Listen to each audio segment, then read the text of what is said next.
오늘 우리가 함께 나눌 말씀의 주제는요, 그리스도께 초점을 맞추라라는 겁니다. 뭐라고요? 그리스도께 초점을 맞추라. 이것은요, 저와 여러분의 생각과 행동과 저와 여러분의 판단이 오직 그리스도께 매여 있다는 거예요.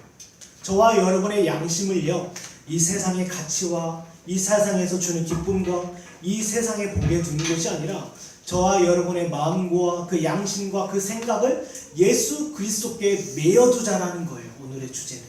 뭐라고요? 예수 그리스도께 매어두자, 묶어두자. 마치요 풍랑 가운데 있는 그 배가 항구에 안전하게 정박되어져 있는 것처럼 저와 여러분이 예수 그리스도께 초점을 맞추고 예수 그리스도께 매어 있다면 세상의 어떤 심판과 시험과 어떤 유혹 속에서도 우리는 영혼을 지킬 수 있다라는 거예요. 보세요. 결과적으로요. 우리가 예수 그리스도께 초점을 맞추고 그리고 예수 그리스도께 매어 있다라는 것은 곧 하나님의 말씀에 매어 있다라는 것입니다. 그리고 그리스도의 법 아래 있다라는 거예요. 여러분 보세요. 성경은요. 창세기로부터 요한계시록까지 66권의 성경으로 되어 있습니다. 그런데 하나같이 이야기하는 것이 있어요. 바로 예수 그리스도예요. 성경을 어디다 두면 성경은요, 예수 그리스도를 향하여 소리쳐요. 그리고 예수 그리스도에 대해서 이야기하고요, 예수 그리스도의 가르침을 증거하는 것이 바로 성경이에요. 그걸 우리가 체계적으로 공부하고 그리고 다뤄보는 것이 바로 구속사입니다. 구속사. 어디를 봐도 예수 그리스도예요. 그리고 어디를 봐도 예수 그리스도의 가르침이 담겨 있는 것이 바로 성경이고요. 그 성경의 내용을 우리는 구속사로 배워보는 거예요. 그리고 바로 이 예수 그리스도의 가르침을 저와 여러분이 붙잡고 있다는 것이 뭐예요? 예수 그리스도를 향하여 초점을 두고 있다는 것입니다. 오늘은요, 이 주제로 우리가 한번 나눠볼 텐데, 먼저 우리가요, 창세기 보면 예수 그리스도를 향하여 그의 모든 인생과 삶을 초점을 맞춰뒀던 두 인물이 나옵니다. 누구예요? 무두셀라와 에녹이에요. 무두셀라, 에녹. 아시는 것처럼요, 창세기에 보면 인간은 하나님 앞에 범죄했습니다. 하나님 앞에 범죄하고 나서 그들은 더 이상 에덴에 머무를 수가 없었어요. 왜냐하면 하나님은 죄악 가운데 함께 거하실 수 없었기 때문에 그들이 쫓김을 당해요. 쫓김을 당하는데 거기서 끝나는 것이 아니라 그들이 다시 어떻게 해요? 하나님께서 그들 가운데 새로운 법을 주십니다. 새로운 법. 그 법은 뭐예요? 하나님 앞에 다시 나아갈 수 있는 법. 그리고 하나님과 다시 교제할 수 있는 법. 다시 하나님께 나아가서 그 기쁨과 은혜를 누릴 수 있는 법. 바로 그것이 뭐예요? 속죄법을 알려주셔요. 속죄 제사를 알려주신다는 거예요. 누군가 다시 피를 흘려야 된다는 거예요. 누구를 위해서요? 그들을 위해서. 그들의 죄를 대신해서 누군가가 피를 흘려야 되는 법이 바로 속죄법이에요. 속죄 제사예요. 그렇다면 우리를 위해서 누가 피를 흘리셔야 됐습니까? 바로 예수 그리스도였죠. 이 법을 아담과 하와에게 일러주시고 그것을 가르쳐 지키게 하셨어요. 누군든지 죄인들이 내 앞으로 다시 나오기까지 그들이 순종하고 그들이 붙잡아야 되는 법이 바로 속죄법이다. 속죄 제사다. 이것이 아니고서는 나에게 나올 방법이 없다라고 얘기해 주셨어요. 그래서 누구입니까? 무두셀라와 에녹은 그 가르침 앞에 신실하게 순종을 했어요. 여러분, 우리가 무두셀라를 바라볼 때 969년을 살았다라고 얘기합니다. 그리고 에녹을 바라볼 때 어떡합니까? 에녹은요, 죽음을 보지 않고 하나님께서 데려가신 인물로 우리는 기록되고 있어요. 그런데요, 중요한 것이 있습니다. 이 두 사람은요, 하나님과 동행했다라는 거예요. 공통점이 있어요? 동행했다라는 거예요. 여러분, 동행의 의미는요, 뭐냐면요, 하나님께서 그들과 동행해 주셨다라는 거예요. 하나님께서 그들 가운데 동행해 주신 이유는 무엇입니까? 그들이 하나님의 법을 즐거워하고 하나님의 속죄 제사법에 온전히 순종했기 때문에 하나님께서 그들을 만나주시고 그들과 동행해 주셨다라는 거예요. 보세요. 그들은요, 1000년을 살던 100년을 살던 500년을 살던 700년을 살던 그들 자신에게는 전혀 관심이 없었어요. 비록 100년, 2년에 70년, 50년, 40년 산다 하더라도 그들에게 있어서 중요한 건 주님과 동행하는 삶이었어요. 주님과 동행하는 삶. 어떻게 해요? 하나님의 법을 즐거워하며 그의 정하신 속죄 제사법에 온전히 순종하면서 주님과 동행하는 기쁨이 컸다라는 거예요. 그에게 있어서 1000년을 살던 500년을 살던 그것은 그렇게 중요하지 않았다라는 겁니다. 않았다라는 거예요. 사랑 여러분, 저와 여러분에게 있어서 중요한 것은 무엇입니까? 하나님의 법을 즐거워하고 하나님의 법에 온전히 순종하는 것이 저와 여러분의 즐거움이 아닙니까? 네, 세상은요 계속 세상의 즐거움을 줘요. 그 세상의 가르침을 줍니다. 네. 베드로서 2장에 보면요, 베드로가 주의하는 베드로가 가르치는 교훈이 있어요. 그 중에 하나가 무엇이냐? 발람의 유혹에 주의하라는 거예요. 발람의 유혹은 무엇입니까? 세상의 쾌락과 세상의 즐거움과 거짓된 오리와 거짓된 가르침을 뭐요? 전파하는 거예요. 전파하는 거예요. 그게 발람의 유혹이에요. 아시는 것처럼 이스라엘이 발람의 유혹 가운데 빠져서 이방 여인들과 어떻게 해요? 행음했고 행한 결과 하나님 앞에 범죄했어요. 그런데 발람의 입을 누가 막으셔요? 하나님께서 나귀의 입을 열어서 막으셨다라는 거예요. 막으셨다는 거예요. 마찬가지입니다. 이 시대에 저희가 세상의 유혹과 세상의 가르침 가운데 노출이 되어 쉽게, 그런데 이 세상의 가르침을 막을 수 있는 법은 오직 한 가지, 하나님의 말씀 외에는 없다라는 거예요. 말씀 외에는 없다라는 거예요. 그래서 저와 여러분이 세상의 유혹에 빠지지 않고 세상의 풍랑 가운데 넘어지지 않기 위해서는 어떻게 해요? 하나님의 법에 매여 있어야 된다라는 거예요. 그것이 뭐라고요? 그리스도께 초점을 맞추라라는 거예요. 초점을 맞추라. 네. 우리가요 하나님의 법에 매여 있다면 날마다 그리스도께 매여 있을 수 있고요, 하나님의 법 아래에 있다면 날마다 세상이 주는 가르침을 틀어 막을 수 있다라는 거예요. 틀어 막을 수 있다라는 거예요. 그래서 오늘 우리 본문을 통해서요, 어떻게 우리가 그리스도께 초점을 맞추고 어떻게 하나님의 법이 우리 양심과 우리 생각을 지킬 수 있는지에 대해서 우리 한번 생각해 보도록 하겠습니다. 우리 38절에서요 39절인데 한번 읽어볼까요? 본문 38절에서 39절입니다. 읽겠습니다. 시작. 예수께서 명하고 땅에서 말씀하시고 예수의 것이니 신성의 나와사는 알거니와 사람들이 그를 위하여 예수께 구하니 예수께서 가까이 서서 열방을 꾸짖으시되 병이 떠나고 돌아가고 일어나는 그들에게 순종합니다. 네. 이 본문에 보면요, 지난번과 같이 예수님께서 병을 고치시고 귀신을 쫓아내게 하셔요. 그럼 보세요. 주님의 사역은요, 전에 말씀드린 것처럼 가르치고 그리고 전파하고 치료했다라고 되어 있어요. 그런데요, 제가 전에 말씀드린 것처럼 한 가지라는 걸 결국 가르쳐 지키게 하는 것이 주님의 사역이었다라는 거예요. 마태복음 28장 19절에 뭐라고 하십니까? 가르쳐 지키게 하라. 주님께서 하시고 싶었던 말씀이 바로 이것이었어요. 그런데 사람들이요, 예수님께서 병을 고치시고 귀신을 떠나가게 하는 이 사역 앞에 사람들이 너무 주목되는 것을 주님께서 원치 않으셨어요. 다시 말씀드리자면 이적과 기적에 너무 목매는 것을 주님께서는 경계하셨다라는 거예요. 예를 들어서요, 오병이어의 사건 한번 봅시다. 오병이어의 사건에 보면 주님께서요 오병이어의 기적을 일으키시고 5,000명을 먹이셔요. 그러자 사람들이 열광합니다. 야, 이분과 함께 있다면 우리는 굶주릴 이유 없구나. 이런 기적과 능력을 행하시는 분이 우리의 왕이 된다면 쉽게 로마의 정권을 몰아내고 로마의 정부를 몰아내고 우리가 독립을 쟁취할 수 있겠구나. 다윗의 왕국을 다시 재건할 수 있겠구나. 그러니까 사람들이 열광을 해요. 그리고 예수님을 왕으로 친히 세우려고 해요. 그때 예수님께서 하셨던 행동이 무엇입니까?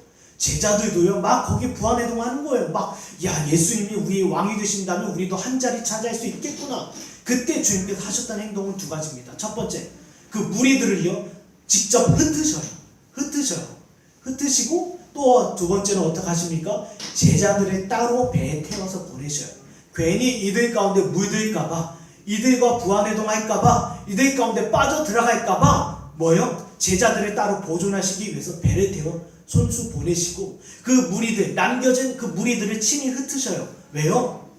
주님께서는요 그들이 이적과 기적에 너무 목매고 너무 따르고 거기에 빠지는 것을 경계하셨다라는 거예요. 보세요. 마태복음 16장 4절에 이런 내용이 있습니다. 악하고 음란한 세대가 표적을 구하나 요나의 표적밖에는 보여줄 표적이 없느니라 하시고 그들을 떠나 가시니라. 보세요. 사람들은요 악하고 음란할수록 표적과 이적과 기적을 쫓아가요. 눈에 보이는 것, 환상적인 것, 뭔가 자기 육신을 채워줄 수 있는 것을 뭐예요? 목매고 쫓아간다라는 거예요. 시대가 뭐라고요? 악하면 악할수록. 악하면 악할수록. 보세요. 주님께서요 보여주실 표적은요 요나의 표적 외에는 없다는 것은 요나가 어떤 인물입니까? 아시는 것처럼 주님께서 야 니느웨로 가라고 했는데 그가 다시스로 간 인물이에요. 그 결과 어떡합니까? 물고기 뱃속에서 3일 동안 갇혀 있었던 인물인데 요나가요 물고기 뱃속에 있었던 것은 죽음을 의미한다고 제가 요나서 강의 때 이야기했습니다. 그리고 그가 다시 노임을 냈다는 것은 부활을 상징한다고 되어 있어요. 그렇다면 요나의 가르침은 한 가지예요. 십자가와 부활 그리고 그를 통하여 죄 사함을 받는 법에 대해서 가르치는 것이 바로 주님의 표적이었다는 거예요. 물고기 뱃속에 나왔던 요나가 어떡합니까? 니느웨를 향해서 선포하는 거예요. 하나님의 심판이 도래했다라는 거예요.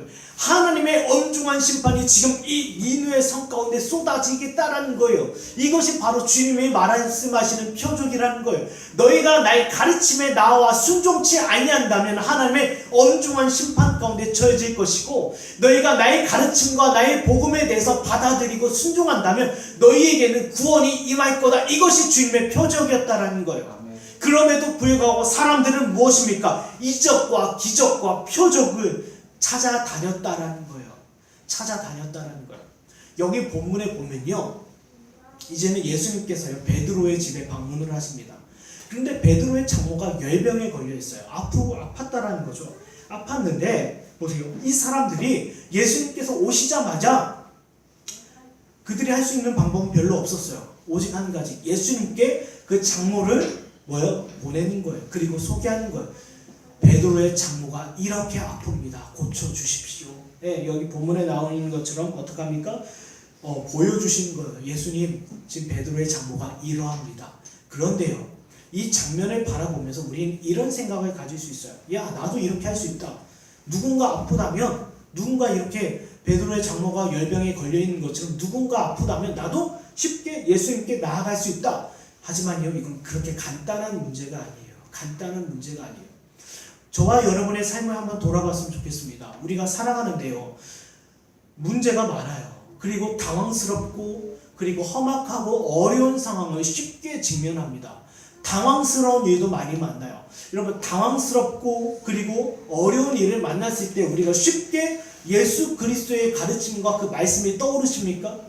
우리가요 고난을 받았을 때 어려움을 받았을 때 쉽게 예수 그리스도의 말씀이 떠오르고 주님께 달려가십니까? 그렇지 않다라는 거예요. 우리가요 어떤 상황 가운데 만났을 때 하나님의 말씀이 생각나고 그리스도의 법이 저와 여러분의 상황과 삶을 틀어 잡을 수 있는 것이 바로 믿음의 실력이라는 거예요. 누군가를 향해서 화가 일어날 때 있어요. 그리고 분노가 일어날 때가 있어요. 그리고 일 가운데 일이 잘 되지 않을 때가 있어요. 그때 하나님의 말씀이 떠오르고 주의 가르침이 떠오르고 주의 말씀이 나의 생각과 나의 양심을 붙잡을 수 있는 것이 뭐예요? 믿음의 실력이라는 거예요. 네. 믿음의 실력이라는 거예요. 보세요. 이 사람들은요 단지 예수님이 곁에 계셔서 주님께 이 베드로의 장모를 보인 것이 아니에요. 그 순간 그들이 붙잡을 수 있는 것은 뭐예요? 예수 그리스도 외에는 없었다라는 거예요. 수고하고 무거운 짐진 자들아 다 내게로 오라. 그리고 이전에 말씀하셨던 것 이사야서 61장의 말씀 회당에서 가르치셨던 이사야서 61장의 말씀 가난한 자, 포로로 된 자, 눌린 자 그리고 절망 가운데 있는 자 그들을 향하여 은혜가 선포되었다는 이 가르침이 떠올랐다라는 거예요. 떠오르고 나서 이들이 베드로의 장모를 어떻게 해요? 주님께 내어드리는 거예요. 여러분 보세요. 누가복음 24장 6절에 이런 말씀이 있습니다. 여기 계시지 않고 살아나셨느니라. 갈릴리에 계실 때 너희에게 어떻게 말씀하셨는지를 기억하라. 뭐라고요? 주의 천사가 뭐라고 합니까? 하나님 주님께서 너희에게 어떻게 가르쳐 주셨고 어떻게 말씀하셨는지를 기억하라는 거예요. 기억하라는 거예요. 사랑하는 여러분, 저와 여러분의 삶 가운데서요 중요한 것이 바로 여기 있습니다. 여기에요. 아무리 우리가 은사와 기적과 놀라운 은혜를 체험했다 하더라도 저와 여러분의 삶의 현장에서 이 말씀이 생각나지 않는다라면 아무 소용이 없다라는 거예요. 아무 소용이 없다라는 거예요. 예를 들자면요, 제가 어떤 학원에서 운전을 배웠어요. 운전을 배웠는데 배우고 나서 실전에서 운전을 전혀 못한다면 뭐 아무 소용이 없는 거예요. 배울 이유가 없는 거예요. 마찬가지입니다. 우리가 아무리 이런 경험이 있다, 이런 체험이 있다 하더라도 하나님의 말씀과 주의 가르침이 그 순간 떠오르지 않고 그 순간 저와 여러분의 양심과 생각을 붙잡지 않는다면 아무 소용이 없다라는 거예요. 예를 하나 들어보겠습니다. 이스라엘 민족이 출애굽을 합니다. 출애굽을 해요. 그런데 하나님의 은사와 기적을 10가지나 체험합니다. 애굽에서 10가지나 체험하고요, 더불어 홍해를요 건너는 기적을 또한 체험합니다. 그리고 광야에서 만나와 메추라기를 먹이시는 그 하나님을 경험하고요, 놀라운 이적과 기적을 경험하고 나서 그들이 어떡합니까? 가나안 땅을 바라보면서 야, 우리 가운데 왕을 하나 세우고 다시 애굽으로 돌아가자. 바로 이것이 인간이라는 거예요. 바로 인간이라는 거예요. 그래서 신명기 4장에 하나님께서요 뭐라고 하셨어요? 하나님의 말씀을 십계명에 신이 새겨 주셨다라는 거예요. 그 뜻은 무엇입니까? 저와 여러분의 마음판 가운데 하나님의 법을 새겨 주셨다라는 거예요. 아무리 이적과 기적을 체험한다 하더라도, 애굽에서 경험했던 그 10가지 재앙과 10가지 기적을 체험한다 하더라도 우리는 여전히 마음이 부패하여져서 어떡합니까? 나의 왕을 하나 세우고 난 돌아가야겠다. 다시 세상으로 돌아가야겠다. 세상의 종로를 태야겠다. 그래서 주님께서 새겨주신 것이 하나님의 법이었다라는 거예요. 보세요. 이 신명기 4장 여기 읽어보겠습니다.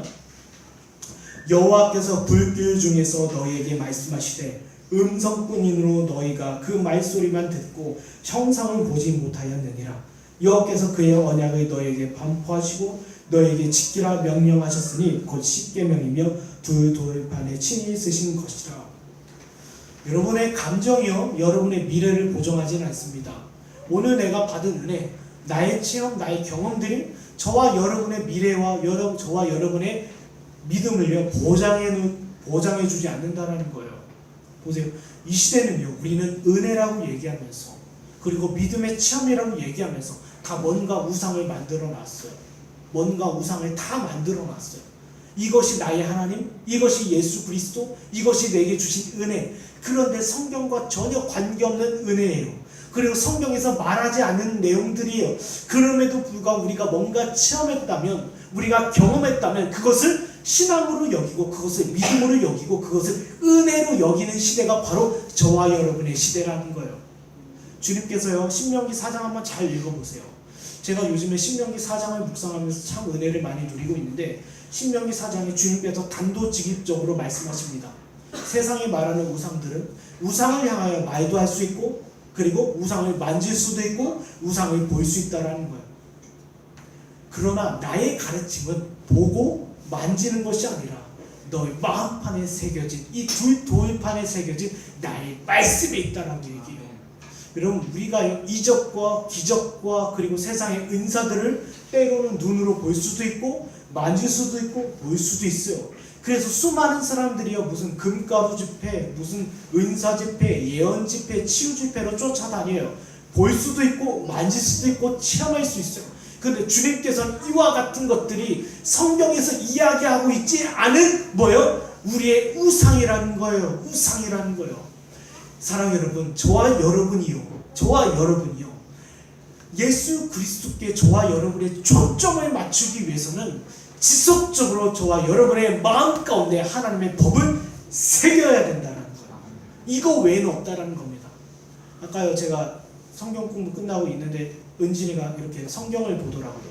참 마음이 흡족했는데요. 이 성경의 말씀을요 저와 여러분의 심령 가운데, 중심 가운데 지속적으로 새기셔야 돼요. 왜 그러냐면요, 그래야만 결정적인 순간 이것이 우상이고 이것이 감정이고 이것이 그릇된 행위인지 분별하고 결정적인 순간 무엇이 떠오릅니까? 나의 정욕과 나의 생각과 나의 판단과 나의 육신이 떠오르는 것이 아니라 하나님의 법이 이와 같은 모든 것을 잠재운다라는 거예요. 잠재운다라는 거예요. 사랑하는 여러분, 이 원리를 기억하고요, 이 원리가 저와 여러분의 삶 가운데 나타나기까지 지속적으로 하나님의 법을 가까이 하고 즐거워하는 저와 여러분 되게 소망합니다. 두 번째는요, 40절입니다. 40절 우리 한번 읽어볼까요? 40절입니다. 시작. 해제 무렵에 사람들이 온갖 병자들을 데리고 나오매 예수께서 일일이 그 위에 손을 얹으사 고치시니. 보세요.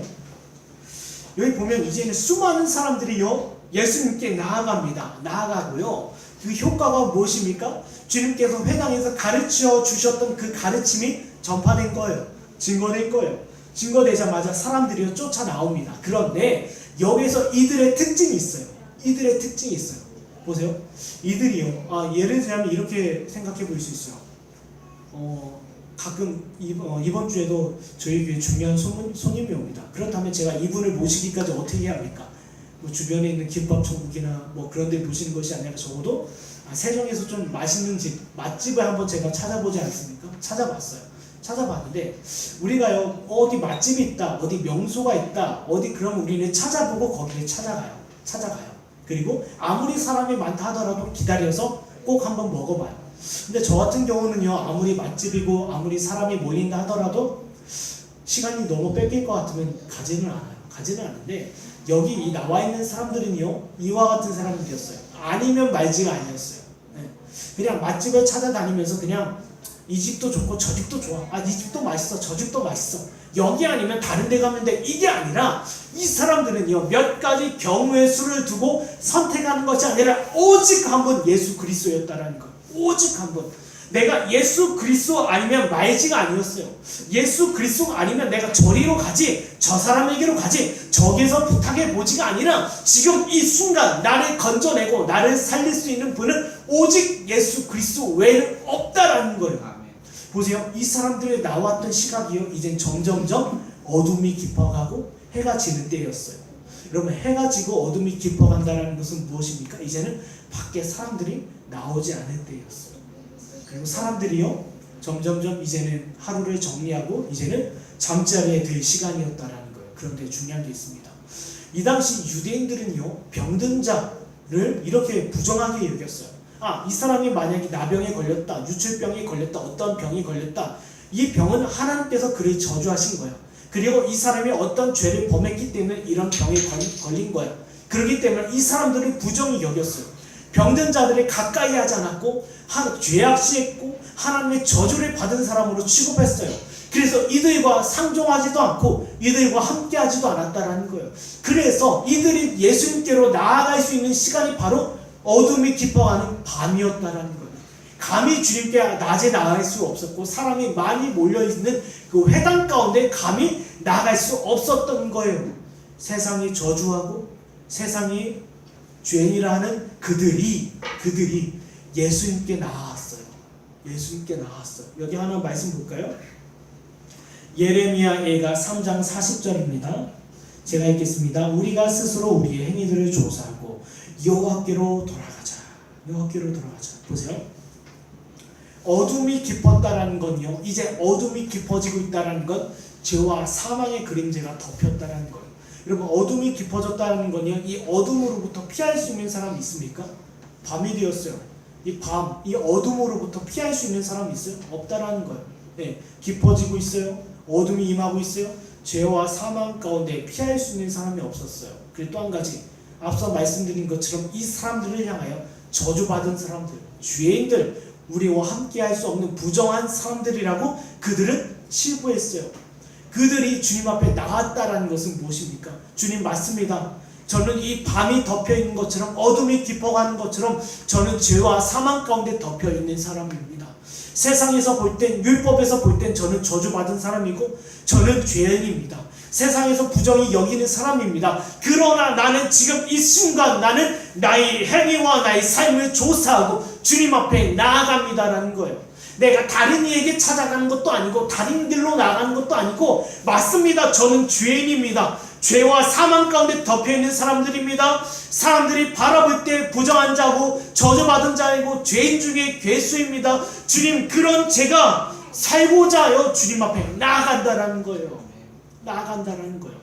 여기 에베소서 5장 14절에 이런 말씀이 있습니다. 그러므로 이르시기를 잠자는 자여 깨어서 죽은 자들 가운데서 일어나라. 그리스도께서 너에게 비추시리라 하셨느니라. 보세요. 사도 바울의 고백을 한번 들어보겠습니다. 사도 바울. 나는 죄인 중에 괴수라고 했어요. 죄인 중에 괴수. 그리고 갈라디아서에 보면요, 사도 바울이 외식하는 베드로를 책망할 때 베드로는 어떻게 했습니까? 엎드려지고 낮아졌어요. 모세 한번 얘기 더 붙여볼까요? 모세는요 어땠습니까? 사람들이 돌을 들고 불같이 일어났을 때 어떻게 했어요? 모세는요 하나님 앞에 엎드렸었어요. 그들의 공동점은 뭐예요? 나는 하나님 앞에 아무것도 아닙니다. 나는 죄인입니다. 맞습니다. 저 사람들이 나를 향하여 돌을 든지만 저는 돌을 맞아 죽어 마땅한 죄인입니다.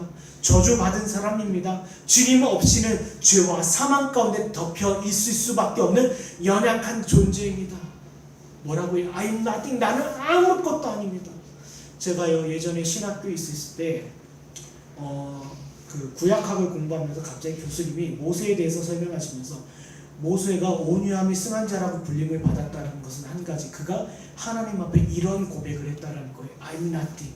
나는 아무것도 아닙니다. 그 이야기를 듣고 나서 그 강의실이 울음바다가 됐어요.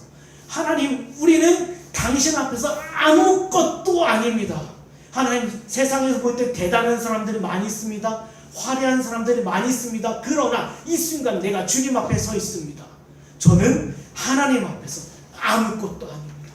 여러분, 우리가요 주님을요 우리 가슴 가운데 모시고 주님을 그리스도께로 초점을 맞추는 삶이 무엇입니까? 겸손한 삶이에요. 하나님, 나는 아무것도 아닙니다. 왜요?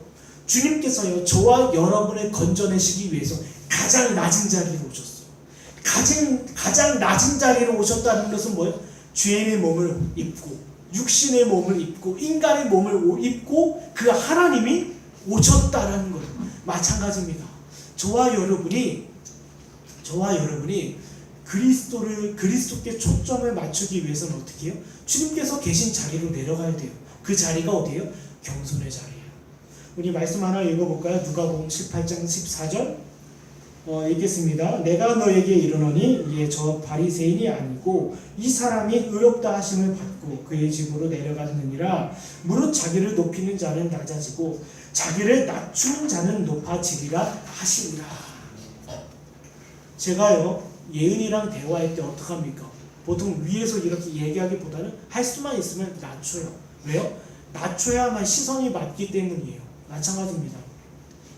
주님께서 낮아지신 것처럼 저와 여러분의 시선이, 저와 여러분의 초점이 예수 그리스도께 맞춰지기 위해서는 우리도 내려가야 돼요. 우리도 낮아져야 돼요. 하나님의 말씀 앞에 겸손한 삶을 살아가는 것, 그것이 바로 주님께 초점을 맞추는 사람이에요. 우리가 대단하면 얼마나 대단합니까?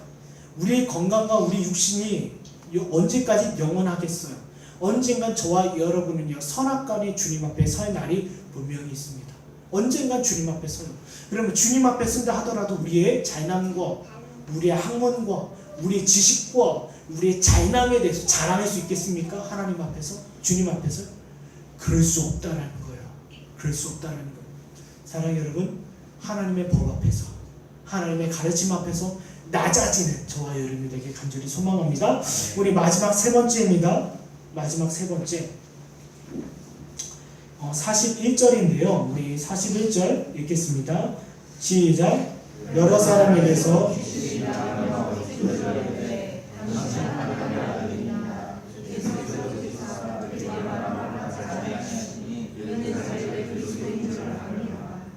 보세요.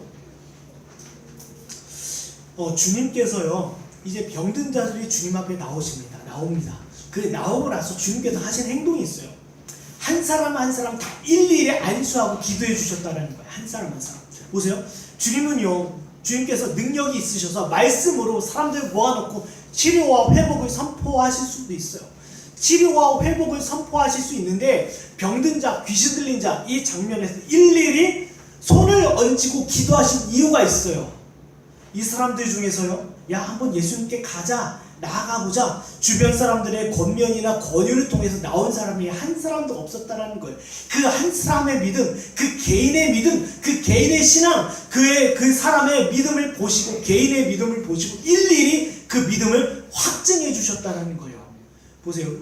로마 캐톨릭은 어떡합니까? 수많은 사람 모아놓고 거기다 물을 확 뿌려요. 얼마 전에 페이스북에 있었던 영상을 제 아내가 보여줬는데, 신부가요 어떡합니까? 군인들을 세워놓고 거기다 그냥 물에 다 뿌려요. 그리고 한 사람 한 사람 안수하는 게 아니라 모든 사람에게 물을 뿌리고 나서 죄사함을 받았다라는 거예요. 로마 캐톨릭 특징. 모든 사람을 놓고 안수기도 하고 모든 사람을 놓고 너 구원 받았어 선포하는 거예요. 과거 중세시대는 어떠했습니까? 그 영주나 그 왕이 예수를 믿으면 모든 그 지역 사는 사람들이 다 예수를 믿는 걸로 간주했어요. 그리고 왕이나 영주가 주님 앞에 나아가면 이 모든 사람들이 하나님의 백성으로 간주해버렸어요. 그런데 지금 이 장면에서는요, 주님께서 일일이 안수하며 기도하셨다는 것은 그 개인의 믿음과 그 개인의 신앙을 확증해 주셨다는 거예요. 우리 부모님 발끝 잡고 천국 가는 거 아닙니다. 아내 발 잡고 천국 가는 거 아니에요. 우리 목사님 보고, 우리 집사님 보고, 우리 권사님 보고 주님께 나아가는 거 아닙니다. 우리 일일이 한 사람 한 사람 주님 앞에 나아간다는 거예요. 그렇다면 여기에 보면요, 귀신 들린 사람이 또 한 번 나와요. 또 한 번 나와요. 보세요. 전에 우리 가버나움에서 한 귀신 들린 사람 나왔죠. 그리고 저번에 말씀드린 것처럼 거라사인 지방에 귀신 들린 사람이 있어요. 그리고 여기 또 귀신 들린 사람이 나옵니다. 근데 이 공통된 특징이 있어요. 한 가지입니다. 그들이 하나같이 나왔을 때 소리 질러 주님께 외쳤다는 거예요. 하나님의 아들 혹은 하나님의 거룩한 자라고 그들이 고백했다는 거예요. 그런데 보세요. 주님께서는요, 이들의 입을 닫으셨어요. 헬라어 원문에는요, 그들의 입에 귀신과 악한 영들의 입에 재갈을 물리셨다고 하는데, 왜 주님께서는요, 전에 잠깐 말씀드린 것처럼 왜 주님께서는 이들의 입에 재갈을 물리셨냐라는 거예요. 오늘 우리가 한번 구체적으로 생각해 봤으면 좋겠어요. 세 가지예요. 왜 주님께서는요, 악한 영들과 귀신들이 하나같이 소리칩니다. 당신은 하나님의 거룩한 자입니다. 당신은 하나님의 아들입니다라는 이런 고백과 이런 인식, 이런 태도를 왜 재갈을 물리셔서 막으셨냐라는 거예요. 세 가지로 생각해 볼 수 있어요. 첫 번째는요, 하나님께서 정하신 방법이 아니었다라는 거예요. 저번에 우리 한번 살짝 살펴봤는데요, 주님께서 정하신 방법이 아니었어요. 왜 그러냐면 주님께서는요, 예수님이 하나님의 아들, 독생자 예수 그리스도라는 사실을 어떻게 나타내기를 원하셨냐면요, 예수님께서 이 땅에서 구약의 예언을 하나씩 성취해 가심으로 말미암아 이분이 하나님의 아들이고 구약에 예언되었던 메시아라는 사실을 드러나게 하셨어요. 그리고 또 한 가지, 주님께서는요, 굳이 이런 악한 영들과 귀신으로부터 시인을 받으실 필요가 없었어요. 그들이 인정한다고 해서 이분이 예수님이고, 그들이 시인한다고 해서 이분이 하나님의 아들이고, 아니요, 전혀 상관없었어요. 그들이 인정하던 인정하지 않던 이분은요, 구약의 예언대로, 구약의 가르침대로 오신 하나님의 거룩한 자이시며 하나님의 아들이셨다라는 거예요.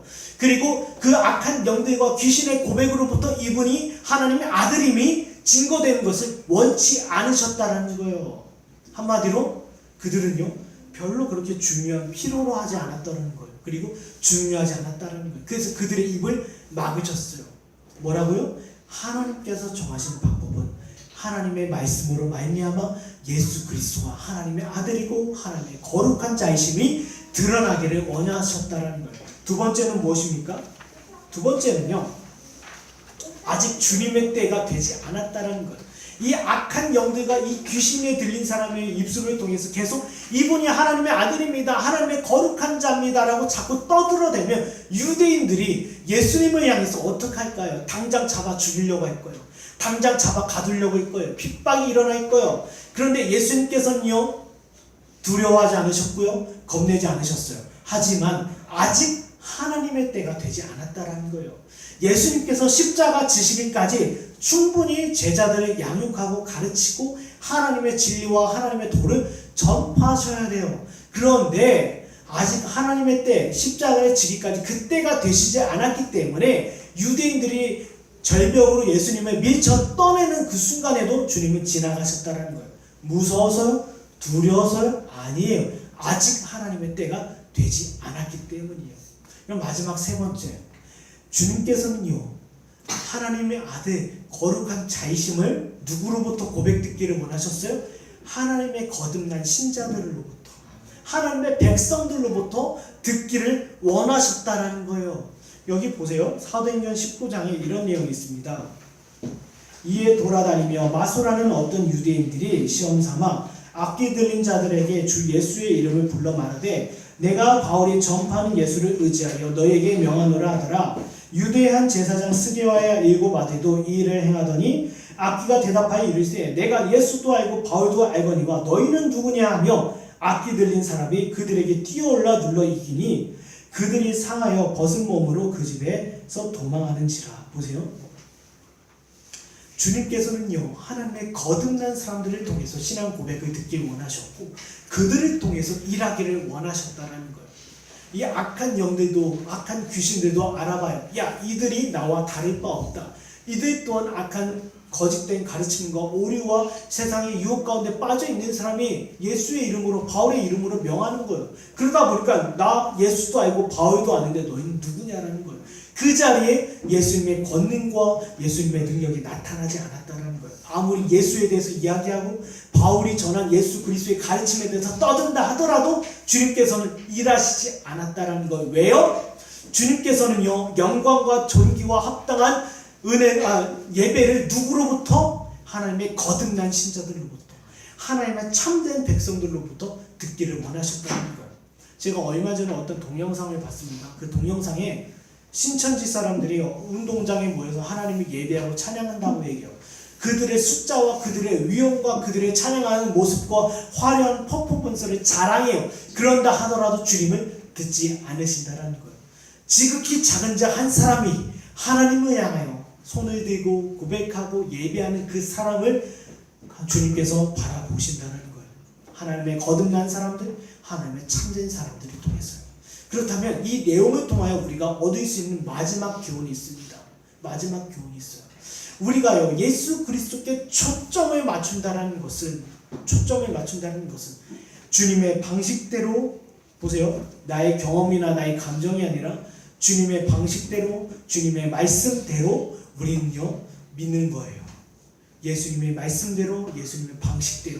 나의 신앙의 방식이 아니라, 나의 습관이 아니라, 나의 생각이 아니라, 나의 주관적인 판단과 경험이 아니라 주님께서 신구약 성경을 통하여 우리에게 주신 이 말씀대로 우리는 신앙생활을 한다는 거예요. 그리고 또 한 가지, 주님의 때가 있다는 거예요. 내가 기쁠 때, 내가 즐거울 때, 내 사업이 잘 풀릴 때만 주님을 찾는 것이 아니라 모든 순간순간마다 주님을 내 마음에 모시고 주님을 의뢰하고 예수 그리스도를 우리 마음 가운데 간직하는 것, 이런 사람들이 바로 하나님의 참된 백성들이고 이것이 바로 예수 그리스도를 우리 저와 여러분의 중심 가운데 모셔두는 삶이라는 겁니다.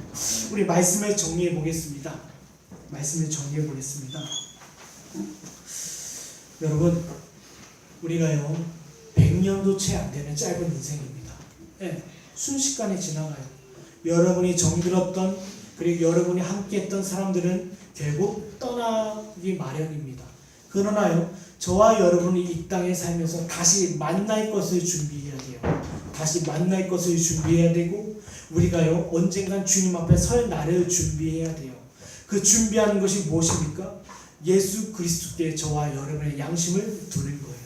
그리고 저와 여러분이 예수 그리스도의 가르침과 말씀 앞에 매 모든 순간마다 매 모든 삶이 잘 되던 안 되던 어려움을 겪던 즐거움을 겪던 상관없이 메어두는 것이 바로 예수 그리스도께 초점을 두는 삶이란 것입니다. 아무쪼록 이 험악한 세상 가운데서 여러분의 양심과 저와 여러분의 마음이 그리스도께 붙들림을 받는 저와 여러분 되길 간절히 소망합니다. 우리